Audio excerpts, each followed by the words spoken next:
वर्ष 2026 नुआ वर्ष राज्य और देश केमी रही विभिन्न महल उत्कंठा पणा संक्रांति नूतन पंजिका प्रचलन हेब एबेठार 2026 को नहीं नूतन पंजिका को नहीं देश और राज्य राजनीति को रोचक तथ्य रखिंट पंजिकार और ज्योतिर्विद देश और राज्य में राशि कर्कट सहित नवम शनि द्वादश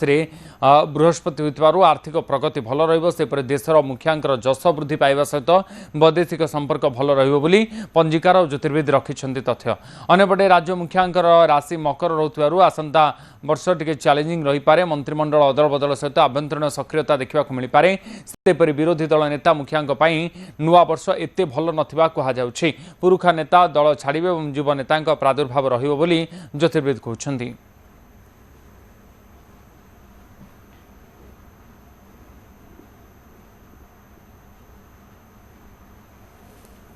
राज्य में जो भाव में स्थिति रही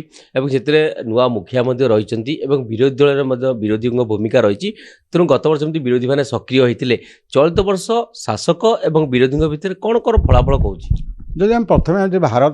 भारत जी अच्छा मुख्य तांकर जेहेतु बिछा राशि से तो वर्षटी बहुत भल बहुत सुनाम अर्जन करेंगे से सारा पृथ्वी में जश ख्याति वृद्धि पाइब एवं से जत्नास्ति चेष्टा करेंगे ताकू देश भितर प्रतिफलित करने एवं किछि मात्रे सक्रिय हे किंतु जो माने अछंती बड़ बड़ धनी माने सब अछंती से माने किछि मात्रा मध्य देशर मुख्य को प्रभावित करि पारंती। राज्यर कथा आपण कोन कहबे राज्य रे मुख्यमंत्री अछंती विरोधी दल मध्य भूमिका अछि राज्यर कथा कोन कहबे राज्यर मुखियांक राशि अनुजाई से सबू लोक संतुष्ट करें ना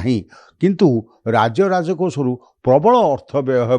एवं लोक मान पाखरे ताहा पहुँचबारे किछि मध्यस्थी अंतराय सृष्टि करेंगे जहाँकि राज्य शासन को केवल लोक पाखरे संतुष्टिकरण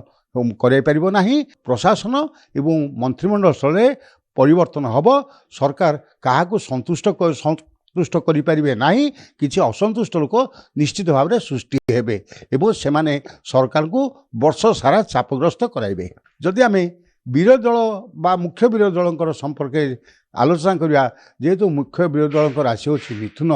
तांकपई मध्य यह केबे शुभदायक नुहे ए वर्ष दल विभाजन सृष्टि होवाटा निश्चित। सर्वोपरि जो माने स्वाभिमानी नेता जो माने स्वाभिमानी राजनीतिक से दूरे जाए एवं किसी युववर्ग को लेकिन से दलर पुनर्गठन करने चेष्टा कले मध्य से सफल हो न पारती किंतु आमर निश्चित भाव में किसी प्रशासन क्षेत्र में दुर्नीतिग्रस्त अधिकारी माने ए वर्ष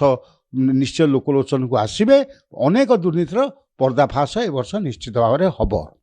देखिए कि जो आप कहले मंत्रिमंडल संप्रसारण बा विवाद सृष्टि हम अंतरकंद सृष्टि हम एटा कौन चलन हेले ए सब सृष्टि होता है। देखो आमर भारतर राशि एवं ओडिशा राशि उभय होची कर्कट